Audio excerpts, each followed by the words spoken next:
Hello, magandang araw sa ating lahat mga ka-members. Ang ating topic today is about food stamp, no? Ang Amerika matagal na silang merong food supplement or tulong para sa mga mahihirap, no? Na sinusuportahan sila ng pagkain, no? Ang sa atin naman ay talagang pinag-aralan ng gobyerno na magkaroon din tayo ng food stamp, no? Sabi dito, lahat ng mga mahihirap, mga senior citizen, lalo na yung mga walang pension, din nakatanggap ng pension, kasama po tayong lahat, no? Basta yung mga mahirap makasupport sa kanilang primary na pangailangan, lalo ang pagkain. Okay? Sabi dito, 2027 yung target nila, no, na wala ng gutom sa ating bansa. At mag-start ito first quarter ng 2024. So, alamin natin yan. Nalalaman natin na ang US matagal nang merong ganyan, di ba? Okay. Sa ating lugar naman, sabi ng mga narinig natin sa mga news na aayusin daw nila. Hindi katulad sa Amerika, ang Amerika, bibigyan ng kaagad ng pera, no? Sila na bahala. Kaya lang na-observe nila na kayong mga binibigyan ng food stamps, no, pera talaga ang binibigay sa kanila. Pero napunta sa hindi mabuting mga kamay. Bakit? Kasi nga imbes na nutritious food, no, mga pangunahing mga pagkain na mga nutritious, pinagbibili lang nila ng mga junk foods. Napakinggan ko, nabasa ko yun sa Frontline News. Okay, so yun, nakakalungkot lang. Kahit binibigyan sila ng para sa pagkain, napunta sa hindi maganda, na para sa kalusugan nila. Hindi rin napunta sa, hindi rin sila nakinabang ng husto, di ba? Pero oo, sabihin natin, kung ano ang gusto nilang bilhin, bahala sila. Pero ganon din, makikita din ng gobyerno kasi constituent sila ng gobyerno, makita kung anong klaseng pamumuhay. Unlike sa atin, no, ang ating food stamp talagang pinag-aralan ng husto yun na makinabang talaga ang tumatanggap ng ayudang ito, no? So alamin natin sa anong pamaraan ito nila ibibigay. Okay, so ang dinig natin is 3,000 per month daw to. Okay, so sana mapunta talaga sa mabuting kalusugan yung paraan nila, no, papaano nila gagawin ito.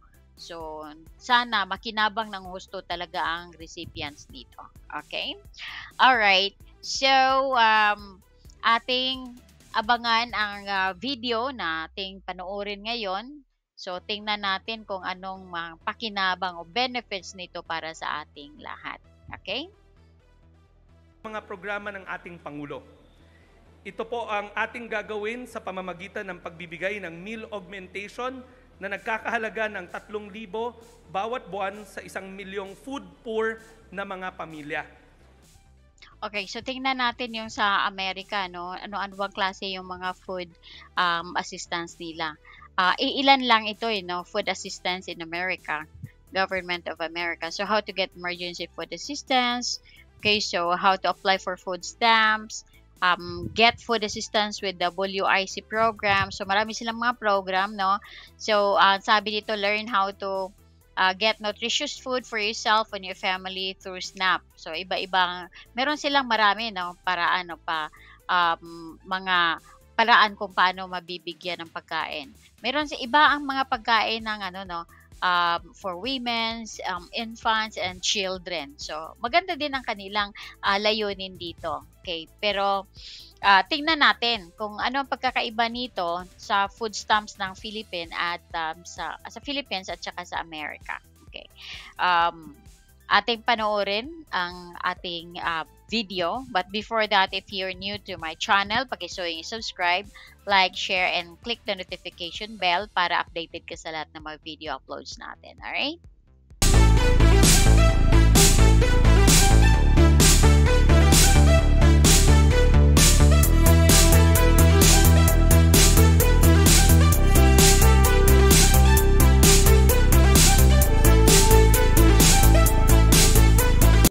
Okay, so ito na talaga. Panoorin na natin. Okay? Isang magandang hapon po sa ating lahat na naririto sa Don Bosco Youth Center. Welcome po sa kick-off ceremony ng Walang Gutom 2027 Philippine Food Stamp Program. Sa puntong ito, inaanyayahan po namin si DSWD Secretary Rex Gatchalian upang maghatid ng kanyang pambungad na mensahe.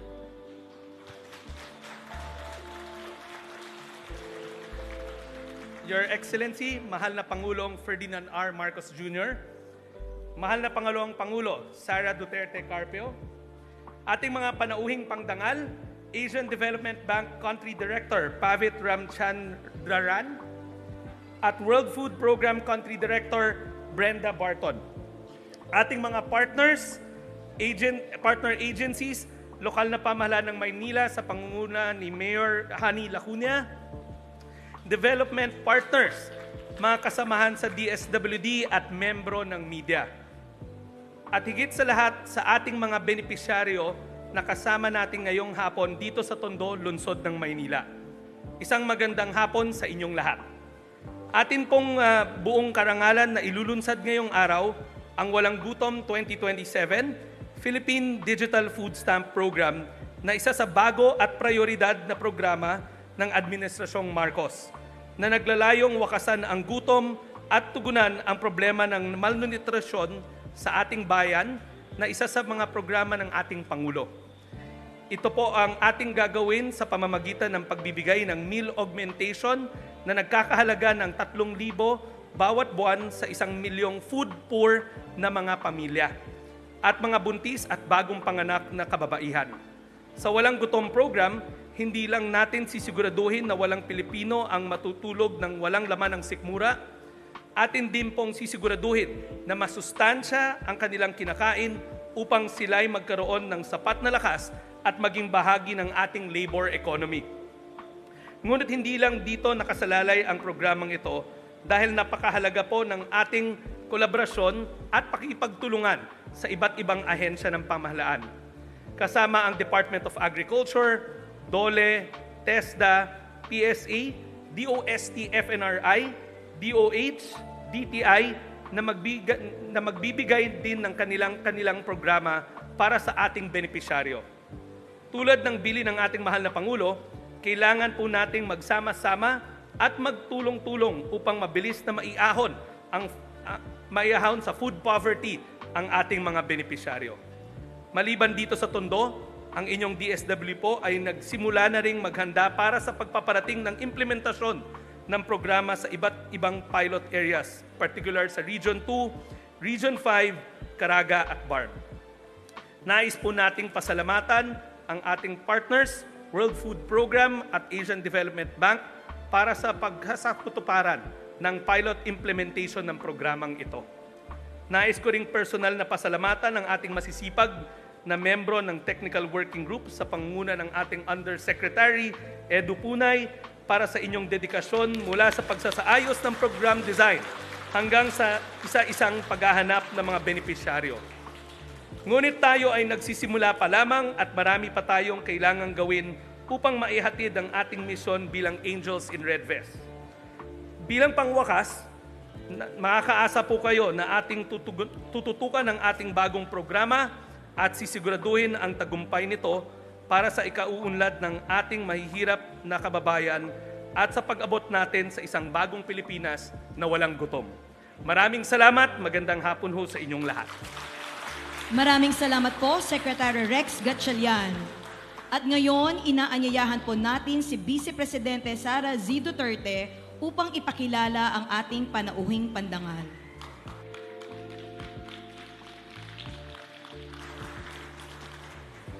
May I request everyone to please stand? Ladies and gentlemen, the President of the Republic of the Philippines, His Excellency Ferdinand R. Marcos Jr.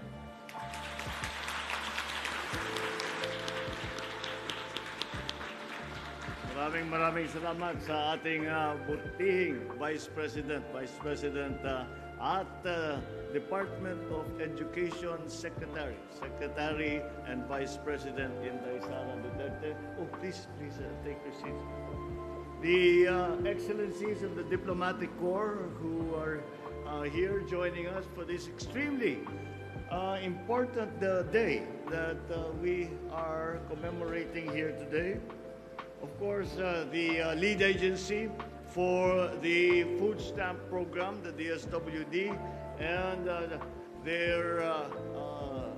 head of the DSWD, Secretary Rex Gatchalian, the ADB Philippines Country Director, Pavit Ramachandran, without whom we would not have been able to come to this day to make this a reality.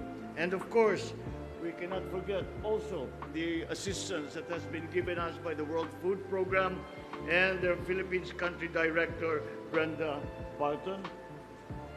Manila City Mayor, Mayor Maria Sheila Lacuna Pangan.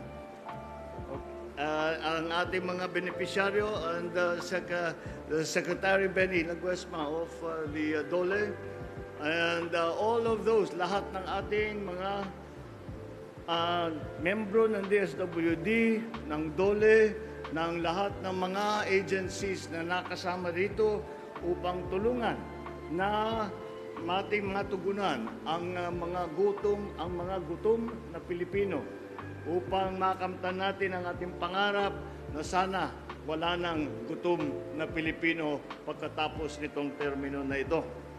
Kaya't magandang hapon po sa inyo lahat. Masaya akong makasama kayo sa ating paglunsad ng food stamp program ng DSWD. Batid po ng natin lahat ng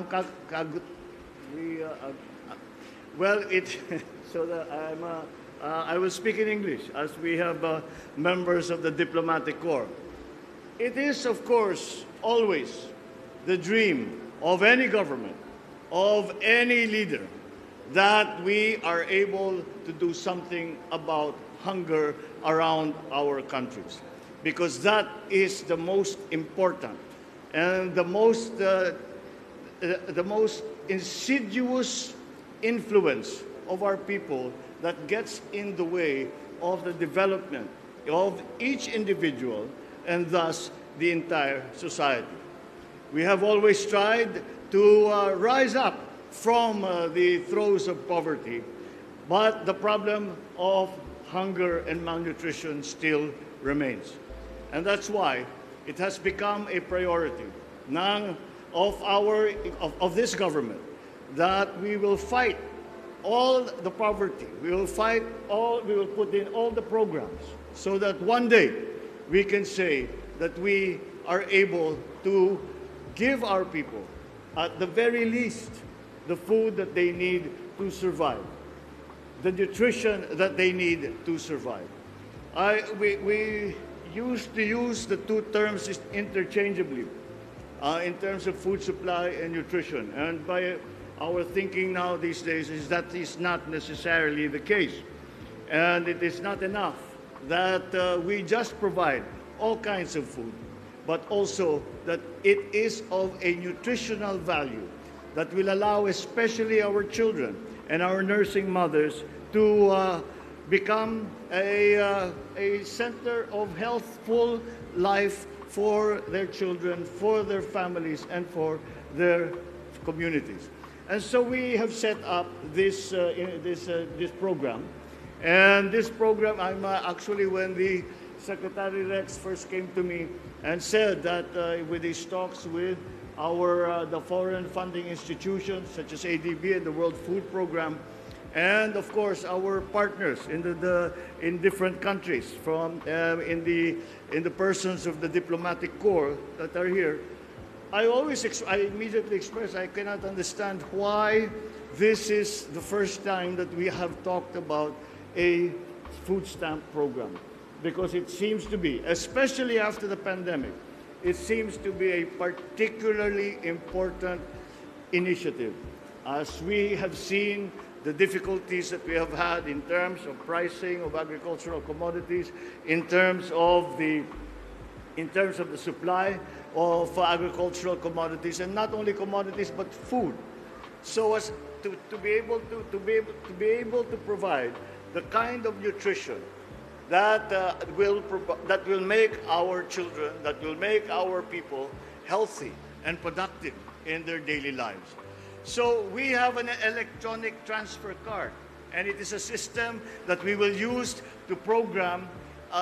It is not something that we are just starting now. Ipapakita at ituturo din po sa inyo ng mga kawani ng DSWD kung paano gagamitin to. They will show you. The DSWD will go around and will show you how to use this card and how to avail of the benefits that come through this card. So again, let us thank our partners in this very important program. Of course, the DSWD has been the lead agency. The ADB has been, actually a part of a discussion when I went to visit ADB. And it was proposed by the Asian Development Bank that we have a food stamp program. And of course, having listened to this rather good idea, Secretary Rex and I immediately jumped upon the opportunity and said, let's not let this lapse. Let's not let them forget that this is something that we would like to do. And that finds us here today. So this is the continuing part of all that we have tried to do so as to be able to achieve yung tinatawag na walang gutom. And for those who are not speaking Tagalog, walang gutom means no more hunger. And that is the dream of this administration. That is what we are hoping to achieve in this administration, that by the end of 2028, we can say that we have done everything to reduce the hunger and poverty in our country and to be able to be sure that we can provide a good, healthy, and productive life for our people. Thank you very much and good afternoon.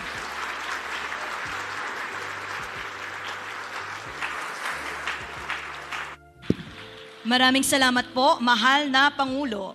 Sa puntong ito, pangungunahan ng ating mahal na Pangulo ang pamamahagi ng mga Electronic Benefit Transfer o EBT cards sa 10 kinatawan ng mga benepisyaryong pamilya sa ilalim ng Philippine Food Stamp Program dito sa Tondo, Manila.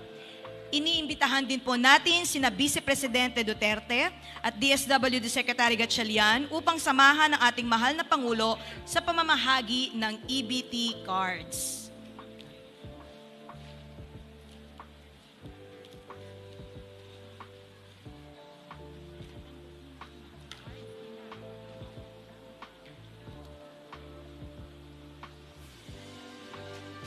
Tatanggapin ang EBT cards ni na Josefino Feliciano,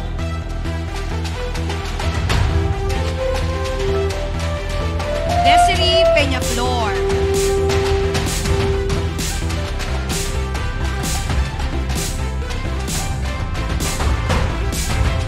Joselito Arellano,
muli at sasamahan ni Secretary Rex Gatchalian ang ating Pangulo at Pangalawang Pangulo sa pag-iikot at pamimili sa ating mga partner merchants at kadiwa stalls gamit ang EBT card.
Alright, so hopefully nakatulong sa ating lahat ito. At if you still have questions tungkol sa ating video today, i-comment mo lang yan sa ating comment section. Pagsipakapan natin na sagutin yan. Okay, so have a wonderful day and stay safe everyone.